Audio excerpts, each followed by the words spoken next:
Thank y'all for tuning in to another episode of Wisdom Seekers University. And today we're going to talk about the difference between conscious and conscious. All right, without further ado, let's get into it. Okay, conscious is aware of and responding to one's surroundings, awake. So this is dealing with something on the outside of yourself, right? The internal circumstances and situations in life, right? And then the opposite of it is unconscious. The second definition of conscious is having knowledge of something or aware, or to be aware, right? The third definition is painfully aware of, sensitive to, right? Concerned with or worried about a particular matter, like worry and stress and all that, conscious of problems and things like that. And then it says in 4 of an action or feeling, deliberate or intentional, right? So that means when someone is consciously aware of doing something, you know what I mean, or feeling a certain way. All right.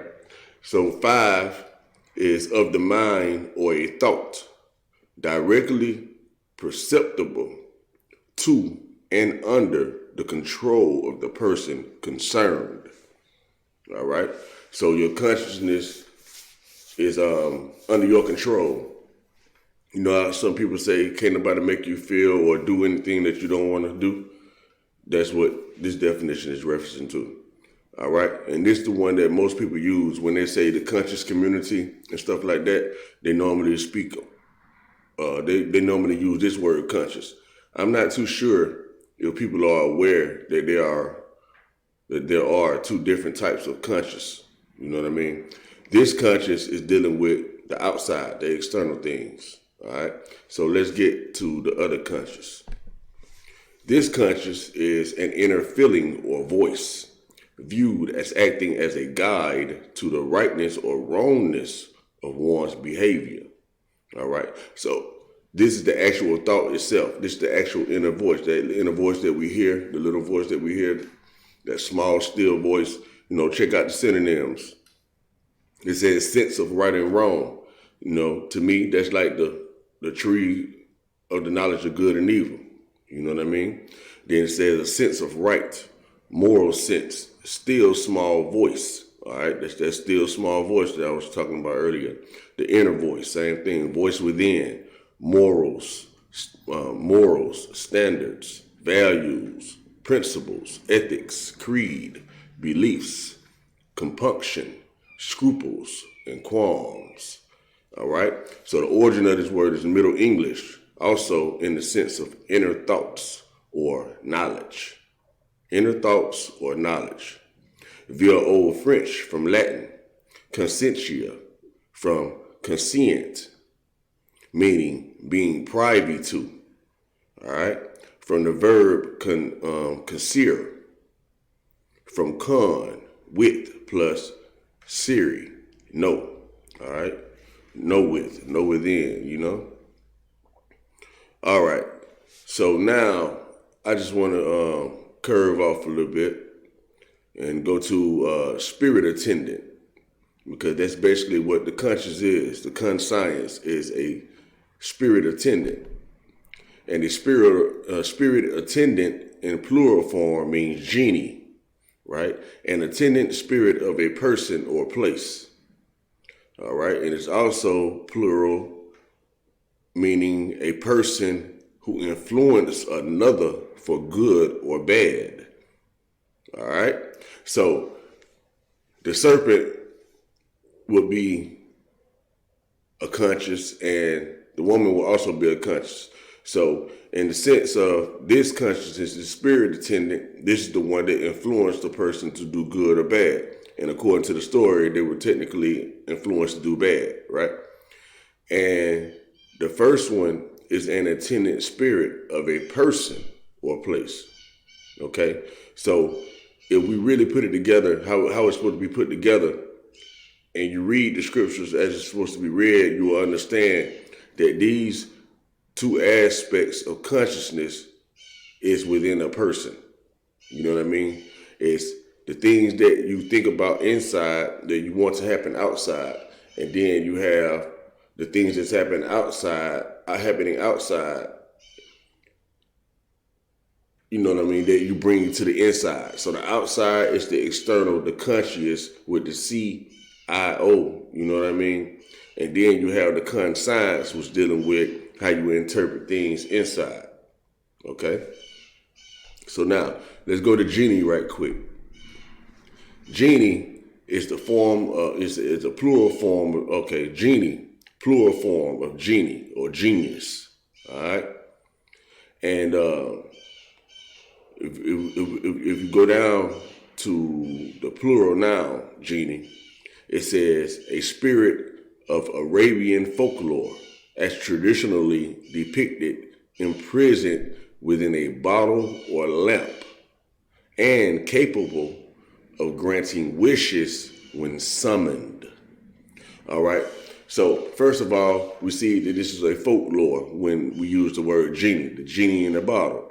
But in actuality, this folklore is describing something in reality, meaning our spirit and our body. So our spirit is the genie in the body that we have imprisoned if we don't realize it's there, you know. But or some people can really know it's there and they just imprison it, right?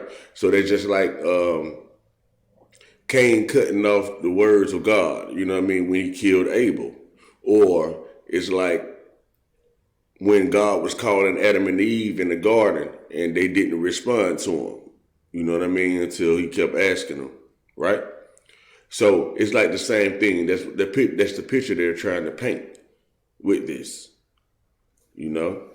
So you have to let your genie out the bottle, and then you know it says it has to be summoned. So that means you have to give concentrated thought towards it.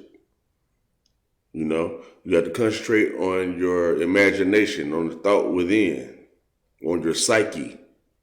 You know, so that was the main idea, man, just to show y'all the difference between conscious and conscious. You see what I'm saying? So, you know, conscious is aware of and responding to one's surrounding, right?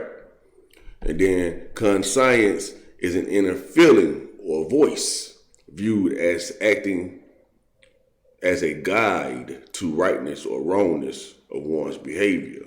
You know what I mean? The inner voice. So, and I also wanted to bring out the point that you see where it says being privy to down at the bottom. And you remember that in the scripture, I think it was Joseph that thought to put Mary, his wife, away privately. All right. So now that we understand what private mean, which we mean is private, but it's saying like private in the conscious. So the information that he had, he kept private. You know, the information of God, the information of the psyche, the information of the true being, you know, not no external things, you know what I mean? This that we put in our face to be a representation of the Spirit of God, which technically we're not supposed to do according to the scriptures. We're not supposed to have anything that's made on earth. We're not supposed to bow down to no man or anything like that in an external form to represent something in the heavens. We're not supposed to do that according to scriptures. So that's what leads you off into false worshiping false idols and false gods and stuff like that. So when it says keep being private, it was speaking on the conscious. So go back and read it again if you guys are into the scriptures like that and really trying to know, you know what I mean? And with your newfound information, implement the meanings that you know now into the scriptures that's wrote, right? To get a concise understanding of what's being presented. All right. So for the most part, I want you guys to understand too, since we recapping, right? That genie is an attendant spirit of a person or place. Okay? And a person who influence another for good or bad. So it's two aspects of the same thing, you know what I mean, for good or bad. So that means your a spirit attendant is one, but it can be good or bad. Just like God God created good and evil, you know what I mean, for his purpose or whatever the case, you know what I'm saying, whatever he created it for. But it's letting you know it's always a dual aspect to everything, just like it's a dual aspect to wealth. Either you or to money rather. Either you don't have money or you have money. You know what I mean? It's two sides of the scale, broke or rich. You see, light or day, but it's all on the same scale. You know what I'm saying? You have night and you have daytime, but it's still the day, right? So it's basically like that. But I don't want to extend this video too long. I just want to keep it on topic. And the idea was to point out the difference between the conscious and the conscious. All right? So that it can be used in its right context. Until next time, peace.